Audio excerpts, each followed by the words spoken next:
Ahora sí, vamos a arrancar con la bienvenida formal. Juli y Pablo están del otro lado. Así es, aquí estamos Aquí estamos, listos y sí, sí. dispuestos. Perfecto. Bien, bueno, mi nombre es Victoria Villa García, yo soy directora de comunicación y marketing en Quilimo y los voy a estar acompañando un poquito como moderadora en esta charla y bueno, para intercambiar las consultas, acercársela a los especialistas que van a dirigir la charla hoy y también quizás si me sale alguna pregunta a mí que pueda llegar a aportar, a hacerla.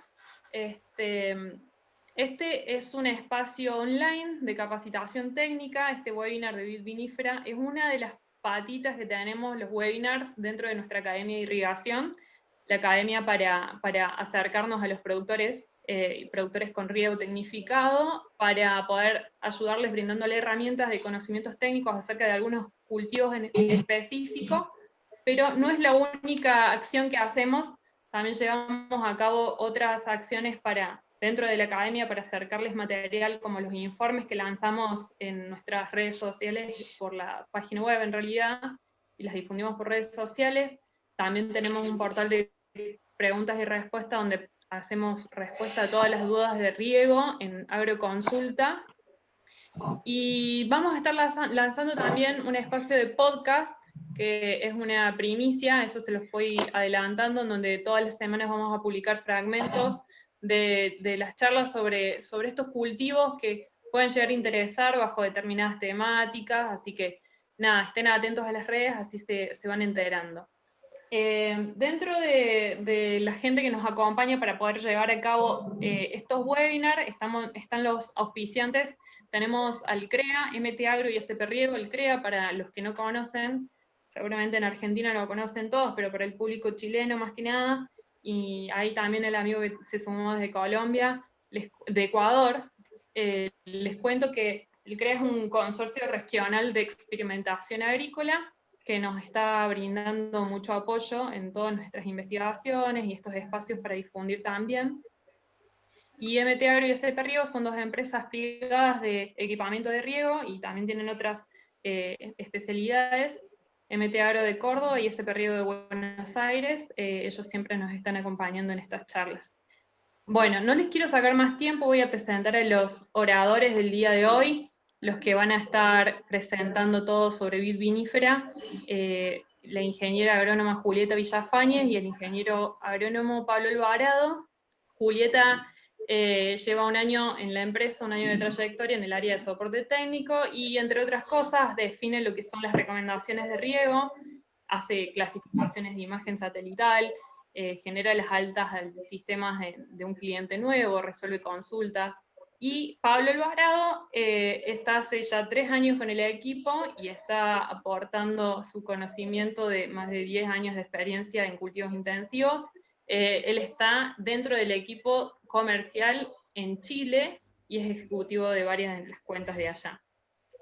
Quiero arrancar, ser breve en esta introducción, pero arrancar consultándole a los que están del otro lado por qué nos están acompañando. Tenemos 72 personas en este momento y me imagino más el vivo que está reproduciéndose por redes sociales que hay mucha más gente.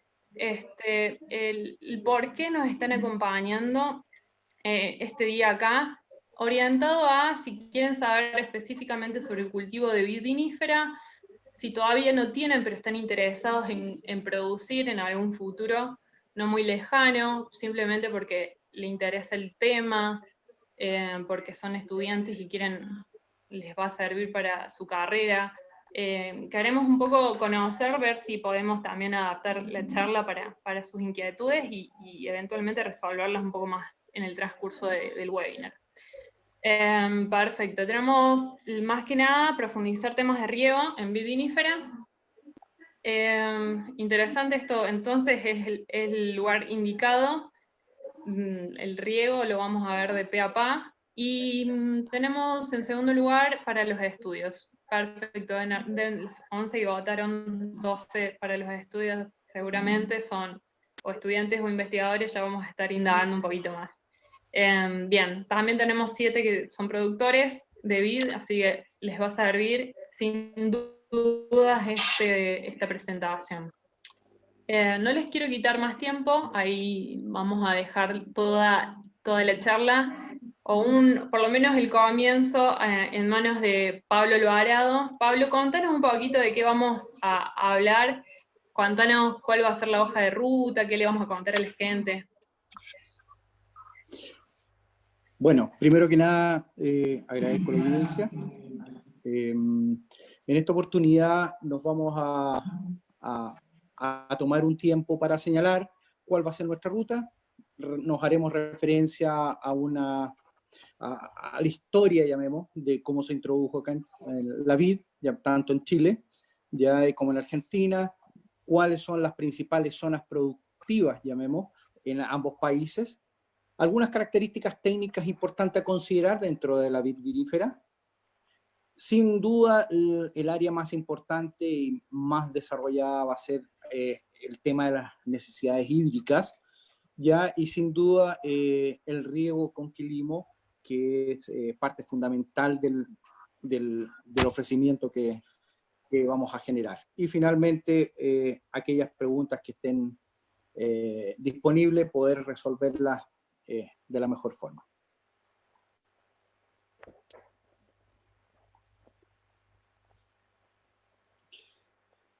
Para comenzar, sin duda, haciendo referencia a algunas zonas productivas, sin duda, tanto en Chile como en Argentina, se ha ido desarrollando desde hace muchísimo tiempo. Ya hay que mencionar que a mediados del siglo XVI ya fue introducido a través de la colonización española, ya quienes trajeron hacia la zona del Cusco, ya radicado en Perú, las primeras plantas de vides. ¿Ya? Sin duda esto ha generado parte del foco de desarrollo, ya situando a Perú como base para posteriormente de ahí ser introducidas a Chile a mediados del 1551. Sin duda, a partir de ese desarrollo, desarrollado en el norte, principalmente en la zona de Copiapó, ya en la tercera región, ya es donde más se concentró principalmente, especialmente y posteriormente fue desarrollado en la zona del secano de la zona centro-sur de Chile. Posteriormente fue introducido a la zona de Argentina.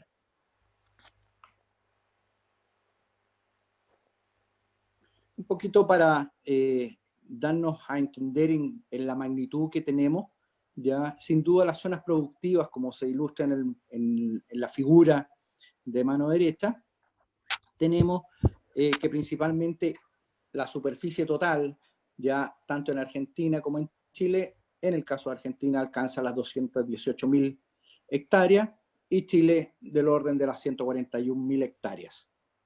En cuanto a sus volúmenes de producción, sin duda Argentina ya concentra del orden del 1.452 millones de litros producidos, ya siendo Chile su producción del orden de los 1.200 millones de litros. Sin duda, la mayor producción, a pesar de que es de Argentina, siendo que Argentina duplica, Chile tiene muchísimo más producción en volumen ya respecto a la superficie total. Así también para los volúmenes exportados, Argentina alcanza el orden de 275 millones de litros exportados, siendo Chile del orden de los 970 millones de litros. Sin duda, ¿dónde nos concentramos porcentualmente las zonas más productivas? Estas están en la zona de San Juan y Mendoza, en la zona de Argentina, alcanzando del orden de los 87% de la superficie nacional, mientras que en Chile al 72% de la superficie nacional está concentrada en las regiones metropolitana y sexta región.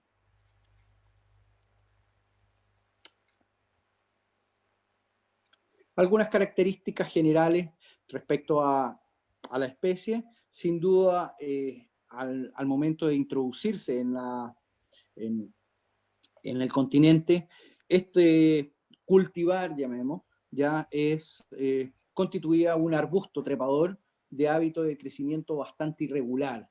De hecho, cuando tenemos una planta y no la guiamos, es bastante irregular su desarrollo, su crecimiento y su expansión. Por lo tanto, en la medida que se fue evolucionando, ya se fueron definiendo ciertos manejos de conducción, lo que permite que en la actualidad poder tener un tronco que permita que actúa como soporte de planta, ya del cual va a estar bastante desarrollado, ya de manera de poder soportar la carga productiva de cada planta. ¿Ya? Por otra parte, sin duda el desarrollo de raíces ya está principalmente abocado, llamemos, o desarrollado en su concentración dentro de los primeros 60 centímetros de profundidad, encontrándose en los primeros 30, donde nosotros ubicamos la mayor cantidad de raíces absorbentes ya, de la planta. En cuanto a la profundidad, sin duda, todo va a depender, sin duda, de la textura, de la capacidad, de la estructura de los suelos, ya, que nos va a permitir tener una mayor o menor profundidad de las raíces. Estas pueden llegar hasta 3 metros, pero principalmente por las mismas condiciones de suelo, estas pueden situarse dentro del 1,5 metros, 2 metros, que es un promedio para suelos bastante buenos.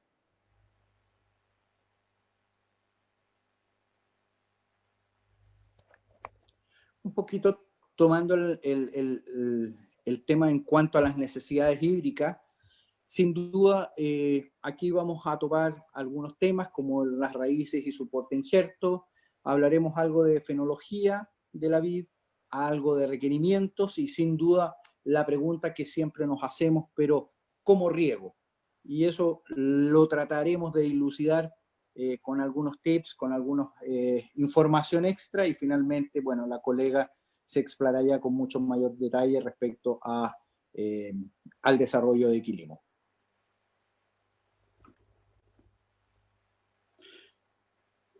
Con respecto al primer punto en que hacíamos referencia respecto a las raíces y porte injerto, es importante recalcar en el caso de las raíces, ya para distintos patrones, es importante definir el ángulo de formación de las raíces y profundización. Sin duda, tenemos que hay patrones como rupestris que tienen un ángulo de formación de raíz mucho más acotado, mucho más centralizado, ya para lo cual su profundidad es de gran importancia, no adquiere gran lateralidad, ¿ya? No así en el caso de Vitis berlandieri, ya la 41B, que son patrones que tienen una mayor expansión lateral de raicillas, ya siendo Vitis riparia la que presenta la mayor expansión del orden del 75% de ángulo. En cuanto a algunos portes injertos, es sumamente importante, y hay una descripción de algunos, ya respecto a si son resistentes a las sequías, a nematodos y en cuanto a su vigor. Es importante señalar, en la medida que sean más resistentes a sequía, podemos tener un cierto margen para poder trabajar bien los requerimientos hídricos de la planta de manera de no afectar los rendimientos finales productivos. ¿Ya? Y así también para efectos del vigor, que es un factor importante en la consideración del porte injerto, dado a que le permite disponer de mayor fuerza y potencia a la planta al momento de tener que realizar un mayor consumo hídrico.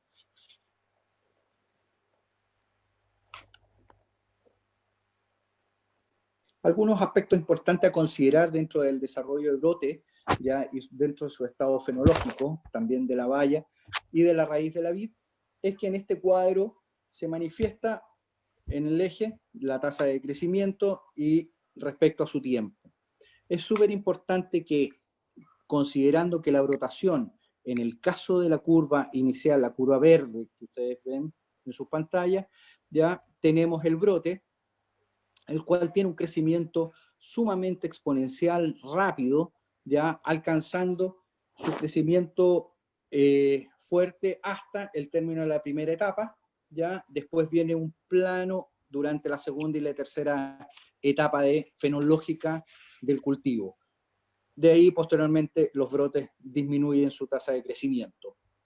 Si nosotros miramos la curva roja, que es el comportamiento de crecimiento de la baya, sin duda es una doble sigmoidia. En la primera etapa, que va desde la floración hasta el término de la primera etapa de crecimiento, hay un crecimiento claramente exponencial, ¿ya? Y sin duda esta corresponde ya a un rápido crecimiento dado principalmente por la división y expansión celular. Esta se caracteriza por un crecimiento en la semilla, ¿ya? Y obviamente con respecto a su pericarpio, ¿ya? Por lo tanto, esa división sin duda va a generar una gran acumulación y una alta tasa respiratoria, lo que implica una alta tasa de consumo, también hídrico. Posteriormente, la segunda etapa se caracteriza principalmente por un crecimiento netamente del pericarpio y la maduración de la semilla. En este periodo, ya sin duda no es de gran crecimiento, es una mantención, y en el caso de algunos cultivares esta puede durar del orden de entre 7 a 35 días aproximadamente. Para después estar en la etapa 3, ya en donde sin duda la baya aquí en este periodo sufre un crecimiento importante, un rápido crecimiento debido principalmente a la expansión celular. Aquí es donde ya definitivamente el fruto o la baya alcanza su máximo desarrollo, su máximo tamaño y su maduración. Respecto al tema de la raíz, vemos que tenemos dos picos de crecimiento, uno pasado floración y sin duda uno posteriormente a cosecha. Sin duda la raíz es un órgano, a pesar de que uno no lo está viendo, no lo está monitoreando, es de suma importancia considerarlo, dado que es el cerebro de la planta. Desde ese punto de vista es importante siempre mantener su estatus hídrico sin limitancia y sin generación de estrés.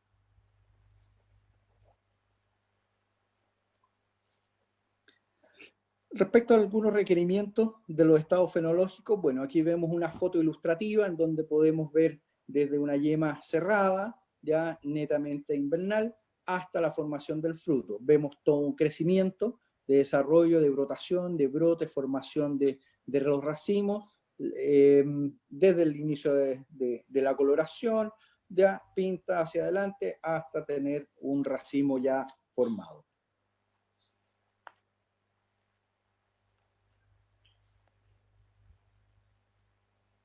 En cuanto a los estados fenológicos en relación a los requerimientos hídricos principalmente, ¿ya? Estos están dados en distintas fases. Se puede mencionar, y de acuerdo a la literatura, establece ciertos requerimientos de acuerdo a su estado, en que se define en la etapa de brotación, ya a floración, su crecimiento, en cuanto a su requerimiento hídrico, es principalmente bajo, del orden de 1,5% del consumo total anual de la especie. Lo mismo para la etapa de floración, en donde vemos que también se manifiesta un consumo bastante bajo, del orden del 1,5% del consumo total. Posteriormente, de flor a cuaja, es ahí donde nosotros iniciamos nuestro requerimiento importante, donde no nos puede faltar el agua. Ya, sin duda, las etapas anteriores no debe faltar el agua porque tiene un efecto circunstancial hacia adelante, pero en el caso de flor y cuaja, de flor a cuaja, es sumamente importante que aquella disponibilidad por el aumento del consumo, que alcanza del orden del 10%. Posteriormente, de cuaja a envero, sin duda, y de envero a madurez, ahí nosotros tenemos y concentramos del orden del 87% del consumo total, se va entre cuaja y madurez. Por lo tanto, es ahí la importancia del requerimiento, no falte agua, no exista exceso de agua tampoco, por lo tanto, ahí radica la importancia de poder disponer en forma oportuna y la cantidad adecuada de agua para el cultivo.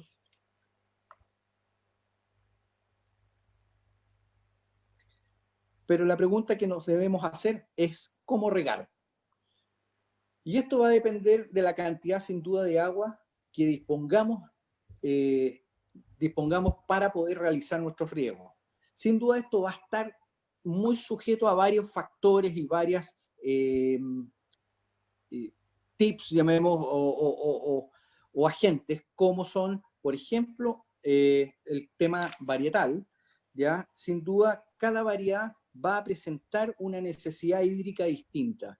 Hay variedades que requieren de más agua, hay otras que requieren de menos agua, y eso va a estar muy determinado al momento de la plantación y al momento de tener que establecer los programas de riego en cada predio. Con respecto a las capacidades de agua en el campo, es sumamente importante conocer y saber cuál es nuestra característica, ya sea textural, estructural, características propiamente tal, que nos permiten, en el caso de la textura, está muy ligado a la capacidad de retención de agua. Sin duda ese factor es muy importante al momento de tomar la decisión de definir cuánta agua aportamos en cantidad, como también en nuestra frecuencia, que es el tiempo de riego o el tiempo que yo requiero para poder generar los riegos pertinentes, sin generar un estrés hídrico. Por otra parte, la evapotranspiración está sin duda directamente relacionada con varios factores como la temperatura, la luminosidad, la radiación, la disponibilidad del suelo como retención de agua para poder suplir las necesidades. Entendamos bien que la evapotranspiración es un fenómeno ya de pérdida de agua, lo que me implica que la planta en sí es sobre el 95% del agua la utiliza para reducir la temperatura. Es su forma de poder bajar su temperatura, siendo del orden del 5%, el requerimiento hídrico para poder destinarlo a crecimiento y desarrollo del cultivo. En el caso de las densidades de plantas, sin duda a mayor densidad, mayor consumo, por tener mayor cantidad de área foliar y número de plantas. Por lo tanto, eso es un factor importante a considerar en cuanto a los requerimientos hídricos que voy a requerir en forma de superficie por hectárea. De eso me dependerá el abastecimiento y la necesidad de poder construir tranques, construir reservorios, construir pozos que me permitan abastecer el requerimiento neto total de agua. Algunos aspectos en el tema de la fertilización, sin duda aquellos huertos cuyo destino principalmente son volúmenes, va a tener un requerimiento de fertilización que nos va a permitir, obviamente, generar una mayor demanda hídrica, ya producto de que en la medida que nosotros generamos una fertilización, vamos a tener un desarrollo expansivo foliar vegetativo, lo que me va a generar una mayor demanda. En cuanto a los sistemas de conducción de los viñedos, es sumamente importante definir si es en espaldera simple, si es doble, ya de manera de que ello nos va a afectar finalmente el consumo que tienen las plantas.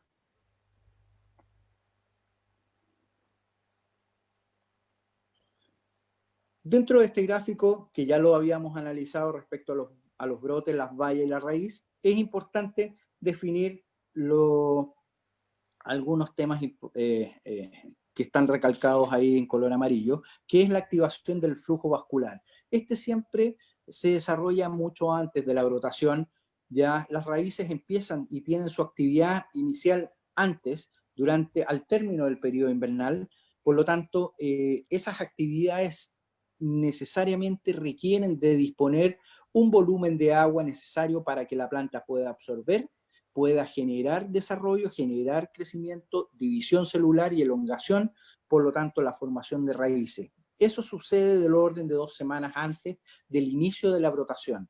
Es por eso que en la medida que nosotros tengamos inviernos con buena pluviometría, nuestro desarrollo va a ser bastante aceptable y de buen desarrollo, excepción de aquellos que nosotros, si tuviésemos un problema hídrico o un tema de abastecimiento o una sequía prolongada, en donde no disponemos de la cantidad de agua disponible en el suelo, eso claramente nos va a afectar la brotación y sin duda nos va a afectar floración y crecimiento de bayas. El riego es sumamente importante durante todo el periodo vegetativo, ¿ya? Pero en especial hay que enfocarlo en la etapa de poscuaja, que es donde nosotros tenemos la mayor elongación celular, y eso está determinado principalmente con el llenado de la valla.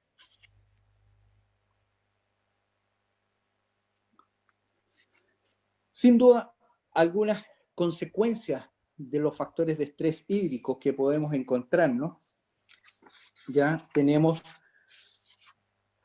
en el caso de la brotación, ya desde el inicio de la apertura de yema, o que le llaman el desborre, sin duda, en este periodo, si nosotros generamos un estrés hídrico, se nos va a producir una brotación irregular. Es decir, nosotros vamos a tener un crecimiento de los brotes bastante diferencial, lo que nos va a generar una disminución de flores y obviamente una reducción del tamaño de los pámpanos o de los escogabajos o de los, obviamente, del racimo. Por otra parte, en el caso de tener un estrés hídrico en la floración, ya nosotros vamos a tener una disminución claramente de nuestra cuaja de bayas, ya, por lo tanto, aquellas bayas que nosotros vamos a generar van a ser de menor tamaño, van a ser más pequeñas. En el caso de cuaja, ya, y pinta, sin duda la escasez hídrica ya va a generar un menor desarrollo o un escaso desarrollo del follaje, ya, lo que va a repercutir posteriormente en el tema de la cosecha. Si este estrés hídrico es muy severo, sin duda va a verse afectado el tema de la maduración. Finalmente, en el caso de algún estrés hídrico en donde nosotros lo situemos durante la etapa de diferenciación, sin duda va a verse afectado todo aquel desarrollo, tanto de brotación, cuaja y posteriormente crecimiento y desarrollo de la planta para la siguiente temporada. Por eso es sumamente importante mantener un nivel hídrico adecuado y permanente durante el desarrollo del frutal.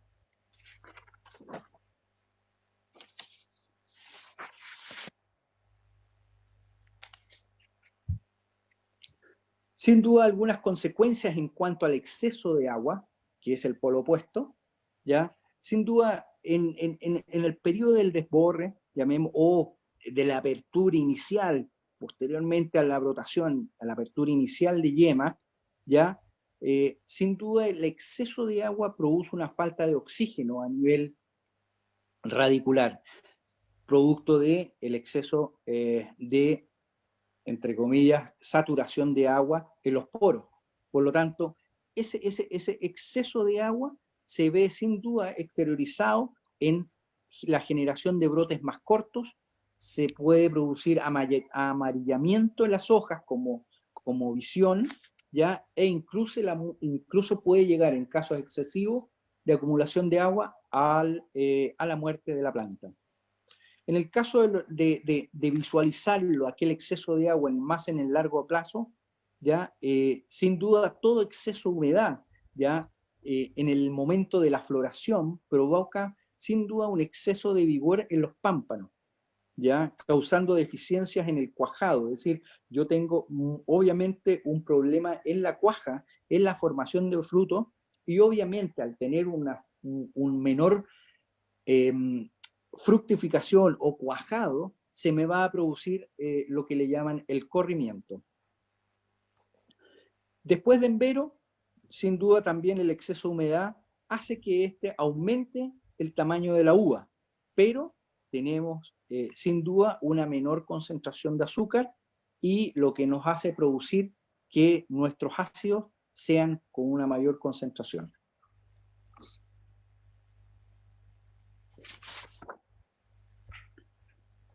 En cuanto al riego, es importante hacerle mención, solamente le voy a hacer mención respecto al riego deficitario, como dos alternativas interesantes dentro del proceso de manejo, que es el déficit hídrico controlado, ya en donde nosotros, por definición, aplicamos una menor cantidad de agua en un periodo específico en el desarrollo de la vid, que está determinado entre cuaja y envero.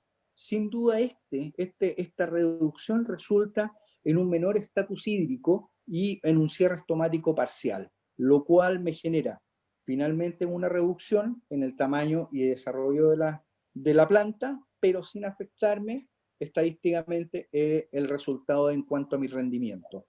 Por otra parte, tenemos el secado parcial de raíces, que es nada menos que el riego suplementario en una zona de las raíces, ya de manera de poder generar una alternancia ya y un cierre parcial estomático, disminuyendo el crecimiento de los brotes, ya manteniendo ciertas zonas húmedas en forma alternada, ya de lo cual me mantiene la planta activa, desarrollándose y sin efectos de tampoco en su rendimiento.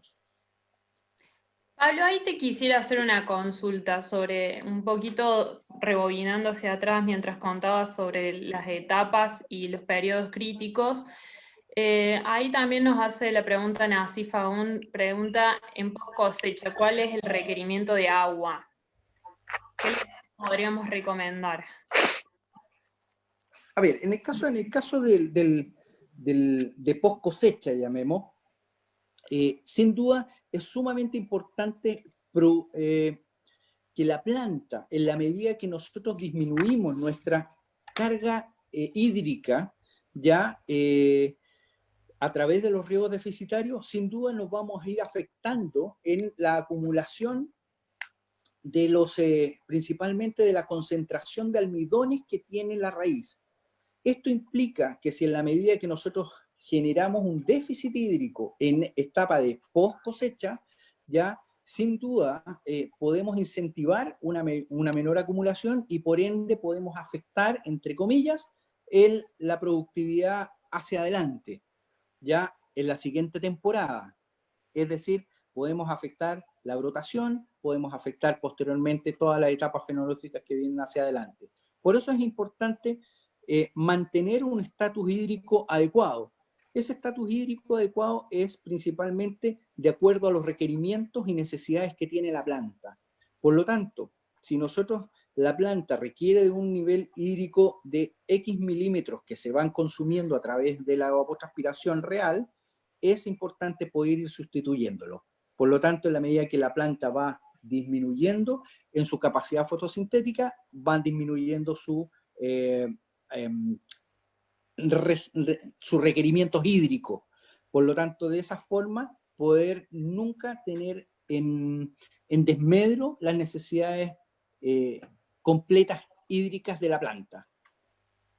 Bien, algo que nos marcaba un poco la gente cuando empezamos el webinar era que estaban presentes hoy para poder saber un poco más sobre riego en vid vinífera y le interesaba más que nada por eso, y lo que me lleva a preguntarme, junto con estas estrategias propuestas de riego deficitario y controlado de secado parcial de raíces, tan necesario también para dosificar el agua que uno vierte, y más en situación de crisis. Todo esto me lleva a preguntarme cómo está haciendo la gente que nos está acompañando hoy, cómo está haciendo para decidir cuándo y cuánto regar, porque ellos, cada uno debe tener su manualcito, debe tener su estrategia de riego, pero ¿cómo toman esa medida? Ahí les lanzo una encuesta que tiene que ver con las distintas opciones con las que uno se puede llegar a topar para decidir cuándo y cuánto regar. Las calicatas, sondas, humedad al tacto, case de tabla, que es la famosa tabla de la FAO que nos da del cultivo, pero que es un análisis estático, y que también tiene que ver con una determinada región específica. Tenemos muchas opciones, pero dentro de todo este universo de posibilidades, la gente cuenta que, bueno, más que nada se utiliza, les voy anticipando lo que puedo ir viendo de las respuestas de este sondeo, la gente se maneja mucho por calicata, en primer lugar, Y en segundo lugar, tabla de Cassé peleado con Bomba de Yolander. La verdad que me sorprende también la gran cantidad de gente que está regando a ojo, como le decimos comúnmente, ¿no? Cuando no tenemos ninguna medida precisa para... ¿Qué tan eficiente puede llegar a ser, ¿no? Una medición a ojo, ¿qué tan mejorable puede también llegar a ser? Se esperaban estas respuestas, ahí les lanzo, les muestro el resultado. Ganó Calicatas y en segundo lugar, no sé si están pudiendo ver las respuestas, ganó en Casa de Tabla también. ¿La pueden ver? Sí, nosotros sí. Bárbaro. Perfectamente. Y también esto me da el pie para contarles que existe otras formas, ¿no? Otras medidas que uno puede tomar para poder decidir mejor cuándo y cuánto regar, y que también tiene que ver con poder sistematizar información, unir información de múltiples variables, y esto tiene que ver mucho con lo que nosotros denominamos el riego a través de Big Data. Esta etapa ya del webinar la va a contar la ingeniera Julieta, que nos va a decir en qué consiste y cómo lo aplica Quilimo. Juli. Bueno, primero que nada, buenas tardes a todos. Espero que esté siendo interesante. Yo quería empezar contándoles que me gustaría que respondiéramos dos preguntas. Primero es, ¿qué somos? ¿Qué es Quilimo? Y después, ¿cómo funciona Quilimo? Para explicar qué somos, yo diría que Quilimo es una herramienta de Big Data para la gestión del agua que permite ser eficiente en el uso de la misma mediante recomendaciones que especifiquen cuánto, qué cantidad de agua y cuándo regar, o sea, frecuencia. Entonces, nuestro sistema, ¿cómo funciona? Tiene tres pilares base. Por un lado, las imágenes satelitales, que están tomadas por 5 satélites diferentes, las cuales tomamos el dato de NDVI, que luego transformamos en un coeficiente de cultivo. Todo esto lo voy a explicar más a fondo más adelante. El segundo pilar, y no menos importante, son los datos meteorológicos, que lo tomamos de distintas estaciones meteorológicas que rodean el huerto, donde se obtienen datos como viento, humedad, temperatura y evapotranspiración. Y por último, los datos del huerto, que son los que tomamos en la primera reunión con el productor, donde definimos sectores a monitorear, el productor nos proporciona el shape, es decir, la forma o dónde está ubicado ese sector o ese cuartel, nos comenta sobre su estrategia de riego y nos hace una caracterización del suelo, entre otras cosas. Quilimo se basa en lo que es un balance hídrico. El balance hídrico, la misma palabra lo dice, es la diferencia entre lo que son demandas de agua y ofertas de agua. La demanda, en este caso, sería la transpiración de ese cultivo y de ese lote en específico, de ese sector en específico, y las ofertas son las lluvias y los riegos que el productor proporciona. Todo esto dan como resultado lo que es el contenido de agua en ese suelo o en ese perfil. Esto es cómo se ve Quilimo. Acá les voy a mostrar cómo funciona Quilimo y qué tiene, o cuál es la explicación de cada parte o de cada gráfico que pueden ver en nuestra aplicación. Esta es la visión del lote, de un lote en general, donde en la parte izquierda tenemos lo que es la descripción del lote, datos que vamos a explicar más adelante, donde está también la recomendación, y en la zona del centro tenemos el balance hídrico del que hablamos recién. Aquí les voy a explicar cómo se lee en datos generales y después vamos a ir a fondo qué quiere decir o cómo componemos este balance. La línea azul es el agua útil, el porcentaje de agua útil día a día. Las barras rojas son los riegos y si hubiera precipitaciones se verían como barras verdes. Esta barra de aquí es el umbral de riego y acá podemos verlo con más detalle. Esta línea punteada es el porcentaje de agua útil proyectado a los 7 días. Es decir, de aquí a 7 días, ¿cuánta agua va a consumir ese perfil o ese sector en específico? Esto nosotros lo sabemos de acuerdo a distintas variables que ya se las voy a ir explicando. Del lado derecho tenemos las acciones. Estas acciones es lo que va a aportar al balance el productor, es decir, los riegos y las lluvias. El productor va a cargar estos datos simplemente haciendo clic en cada botón, colocando la fecha y los milímetros, y se guarda y se suma lo que es este balance y se sumaría el agua útil, ¿verdad? Porque dijimos que es una oferta de agua. La diferencia entre cargar un riego y una lluvia, como para que todos sepan, es que en las lluvias hay una tilde acá que dice registrar la lluvia para todo el campo, que es para que si un campo o un huerto tiene 15 sectores, no tenga que cargar sector por sector la misma lluvia, sino que se carga todo a su vez. De haber un sector que no haya llovido justo ahí por condiciones de la naturaleza, condiciones naturales, se desclique y se carga. Por otro lado, como dije antes, esta línea anaranjada es el umbral de riego, que es un porcentaje de agua útil referencial que me permite tomar la decisión del riego, o sea, de regar o de no regar, que en este caso el productor lo mantuvo toda la temporada en un 60%.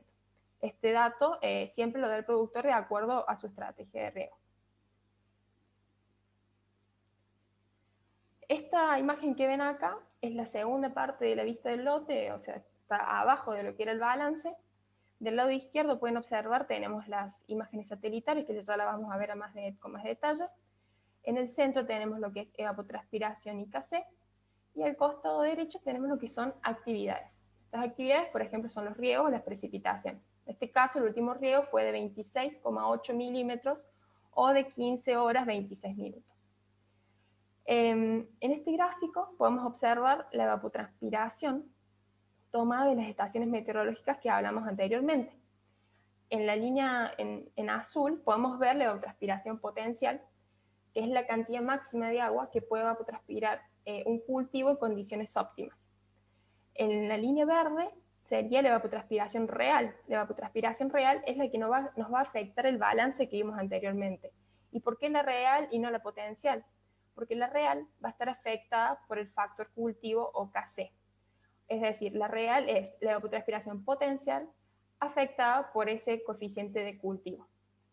Y la línea marrón es la evapotranspiración adyacente, que es la real multiplicada por un factor de estrés.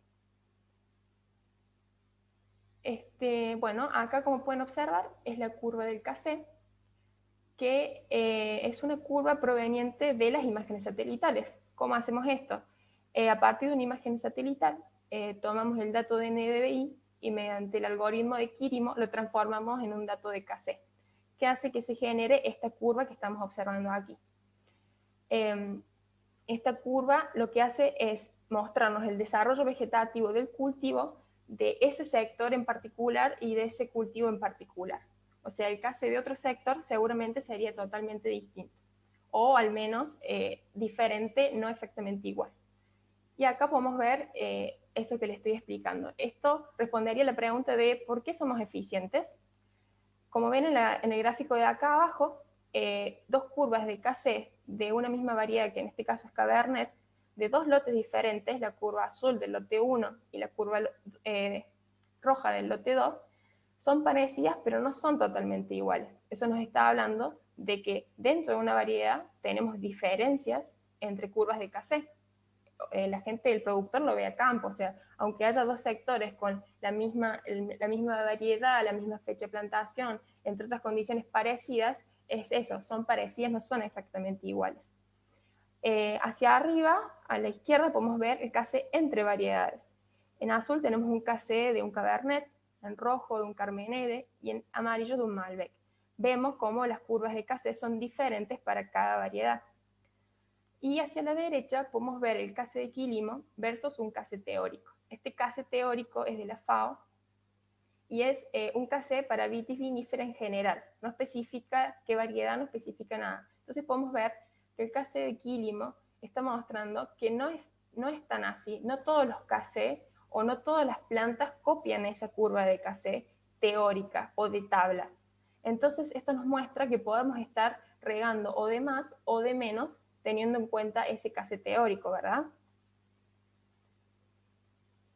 acá, como les decía, del lado izquierdo de la pantalla del lote podemos entrar y ver todas las imágenes que tiene ese sector, con las referencias que son del satélite Sentinel. Estas imágenes están compuestas por píxeles de colores distintos, están copiando lo que ve la imagen satelital, y en esta referencia podemos ver entre los colores que se maneja esta imagen, y con un promedio se saca el valor de KC para esa fecha. Esto que les muestro aquí, nosotros al final de la temporada de cada campo presentamos un informe en el cual, además de presentar el balance, las curvas de KC, entre otras cosas, evapotranspiración, por ejemplo, también mostramos todas las imágenes satelitales que hemos estado tomando desde que empezó la temporada en el sistema de Quilimo hasta el día que se envía el informe. Entonces el productor con esto va a poder ver una seguidilla de imágenes o analizar de cierta forma su cuartel o su sector, que de otra forma no se podría hacer. Actualmente también en Quilimo estamos trabajando con imágenes de alta resolución del Planet, que bueno, la idea es que se vea mucho más detallado que esto, que ya es bastante detallado, ¿no? Y por último, y no menos importante, son las recomendaciones. Estas recomendaciones están basadas en el umbral de agua útil que comentamos anteriormente, en el porcentaje de agua útil actual y en el agua útil proyectada. Estas recomendaciones pueden estar dadas en horas, pueden estar dadas en milímetros, de acuerdo a lo que el productor prefiera, cómo se maneje el productor, y también pueden generarse 2 veces por semana, una vez a la semana, siempre adecuándonos nosotros a las necesidades del productor. Y por último, comentarles que el soporte técnico del que soy parte es especializado y personalizado. Estamos siempre dispuestos a tomar dudas y respondiendo dudas de los productores de forma personalizada, ¿no? Ellos saben que pueden contar con nosotros para lo que sea, para hacer pedidos o resolver cualquier pregunta. Buenísima la presentación, está claro. Ahí me pregunta Salvador, ¿cómo determinamos las condiciones óptimas y los umbrales acorde a cada etapa fenológica? Mira, Salvador, eso es, como te comentaba, lo define el productor. Todos los productores tienen estrategias de riego distintas, por lo tanto, nosotros lo vamos moviendo según ellos lo vayan queriendo, ¿verdad? El umbral, no, en este caso que yo les mostré, estuvo siempre el 60%, podría haber ido del 50 al 60, estar 2 meses en 60, después bajar de nuevo. Eso es totalmente móvil y manejable y dinámico, claramente de acuerdo a la fenología del cultivo, ¿verdad? Claro, sí, está claro. Y también nos pregunta Carlos si estos requerimientos son igualmente válidos para uva de mesa. No sé si Pablo o Juli, quien lo quiera responder. A ver, en el caso de la uva de mesa, ya, a pesar de que pertenecen a las mismas familias, ya, sus requerimientos sin duda van a ser distintos, ya, cuyos objetivos son distintos. Por lo tanto, en el caso de la uva de mesa, sin duda el volumen, nuestro objetivo de destino va sin duda a requerir de una... ¿cómo le llaman? De una necesidad hídrica ya mucho más, ¿cómo es la palabra? Mucho más específica. Es decir, me explico. Por ejemplo, en el caso de la uva de mesa, requieren de sus estados fenológicos, son mucho más marcados, por lo tanto, requieren de requerimientos hídricos más definidos. En el caso de la uva de mesa, como nosotros tenemos requerimientos hídricos bajos o menores en su primera etapa, ¿ya? Y posteriormente, después de cuaja en adelante, incrementa fuertemente sus requerimientos hídricos, el manejo propiamente tal de restitución o de riego o de restitución de los requerimientos hídricos para la planta van a ser diferentes, ¿ya? Por lo tanto, cada especie van a ser distintas para, dentro del manejo hídrico de la uva y de la uva vinífera.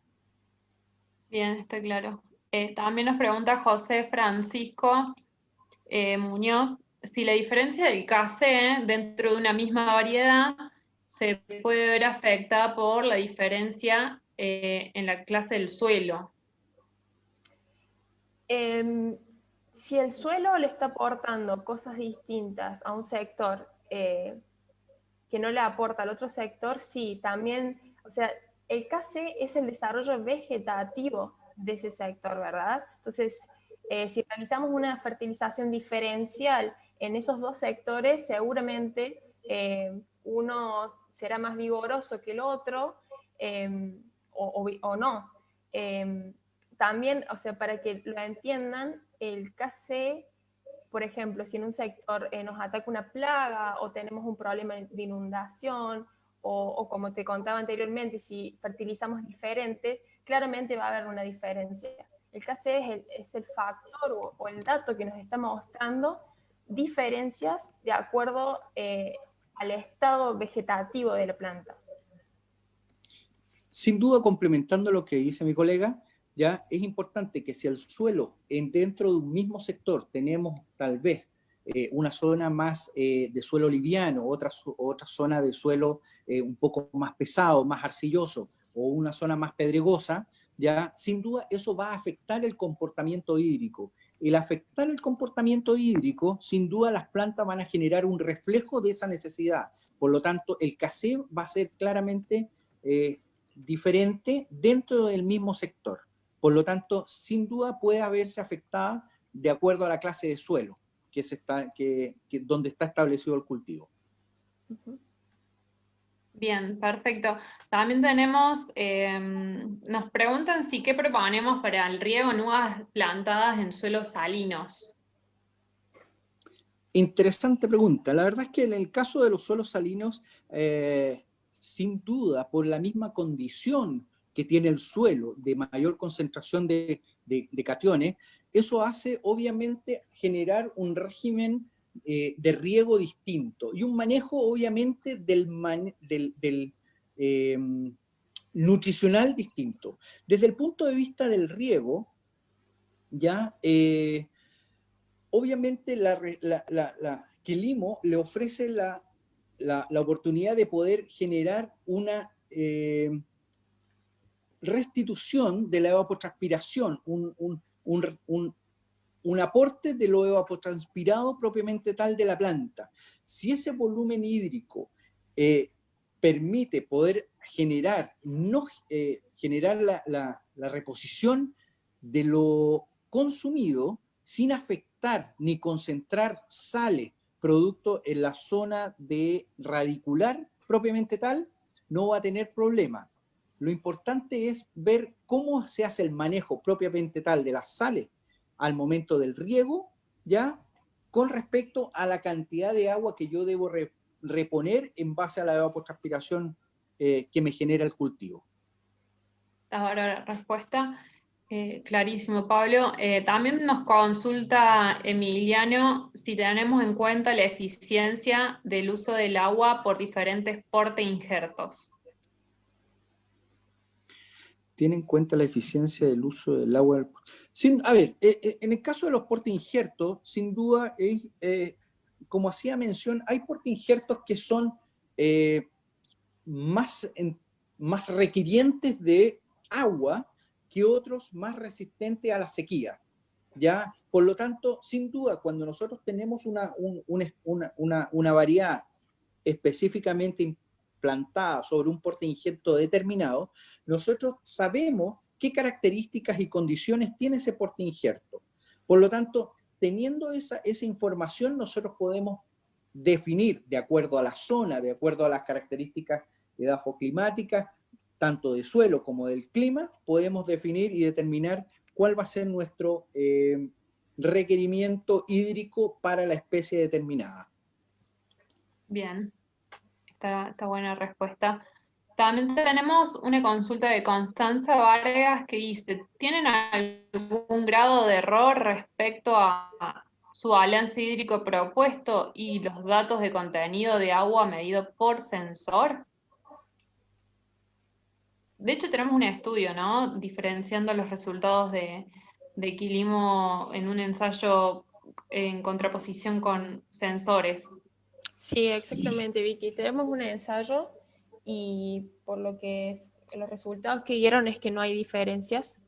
Y que bueno, que hay que tener en cuenta también de los sensores, el tema de la calibración y otras características que bueno, no es de tan fácil uso, ¿no? Bárbaro. Después, Constanza, te vamos a pasar el documento, el informe que nosotros realizamos a partir de este ensayo, así puedas ver los resultados con mayor detenimiento. Bueno, se está acercando la hora de cierre. Tenemos algunas preguntas más dando vuelta. Gabriela dice si podríamos enviar la presentación por email. Sí, Gabriela, vamos a mandar a todos los que se inscribieron y participaron en esta charla por correo electrónico, y tanto la grabación del video como la presentación en PowerPoint. También decirles que hay algunas preguntas que requieren algún análisis, ¿no? Un poco más minucioso, y para poder ser completos nos gustaría poder adjuntar bibliografía complementaria, por eso no las hicimos en vivo. Ameritan un espacio un poco más dilatado de tiempo, por esa razón no sacamos absolutamente todas, pero bueno, van a quedar pendientes, no nos vamos a olvidar de ustedes. Y como para ir cerrando, me gustaría hacerles una última pregunta. Nosotros prestamos servicio no solamente en monitoreo de este cultivo, sino en otros cultivos tanto intensivos como extensivos, no solamente en Argentina, en Chile, también estamos en Uruguay, en Estados Unidos, y bueno, en virtud de eso, y entendiendo que es un poco compleja de entender la herramienta, les queremos consultar si posterior a esta charla quisieran recibir más información sobre cómo funciona Quilimo, si directamente quisieran hacer una llamada con un asesor para que les dé información específica sobre sus campos, o directamente solicitar cuánto sale, de repente saber cuál es el costo por hectárea, por el cultivo específico que ustedes tienen. Todo eso se lo podemos facilitar luego de este webinar. También recordarles que, bueno, dentro de esta semana nos queda una presentación más de webinars que vamos a estar hablando en cultivos extensivos, Atento Argentina, que vamos a estar presentando una pequeña revisión sobre los rendimientos máximos en cultivos invernales, así que si tienen algún productor que riegue, que produzca cultivos internos y que tenga campos bajo riego, seguramente se van a interesar mucho por esta charla. Bueno, perfecto. Dentro de todos los que están participando, tenemos 25 personas que quieren saber más sobre cómo opera Quilimo. Les vamos a estar mandando info a todos ustedes al correo electrónico. También a las 20 personas que nos pidieron costo de servicio, también les vamos a estar contactando uno por uno para enviarles la cotización, cuánto sale, conocer un poco más sobre sus cultivos. Y bueno, también a la única persona que respondió recibir una llamada, les vamos a estar dando un llamadito. No tengo más que agradecerles. Juli, Pablo, la verdad que bastante completo. Tenemos mucho para charlar, mucho para desarrollar, pero bueno, vamos a tratar de ir sacando otras ediciones en base a las consultas que nos hicieron hoy, ver si amerita para preparar temáticas más específicas. Y bueno, la verdad es que fueron bastante claros, vamos a estar compartiendo la presentación. Les agradezco a ustedes y también a los auspiciantes que tenemos, los auspiciantes del CREA, MT Agro y SP Riego. Vamos a recibir cualquier cosa por estos canales, todas las dudas que tengan, redes sociales @agroquilimo y por correo electrónico de la empresa info@quilimoagtech.com. Muchísimas gracias y les mandamos todo el material luego. Gracias por participar y quedarse hasta el final. La verdad es que han sido muy cordiales y gracias por todas las consultas que son siempre bienvenidas. Pablo, Juli, ¿algo más que quieran agregar? Por mi parte, muchísimas gracias por la atención y bueno, será hasta una próxima oportunidad. Sí, yo también. Muchas gracias a todos y bueno, espero que les haya servido y les haya gustado sobre todo. Muchas gracias y Perfecto. buenas tardes. Gracias. Chao, chao.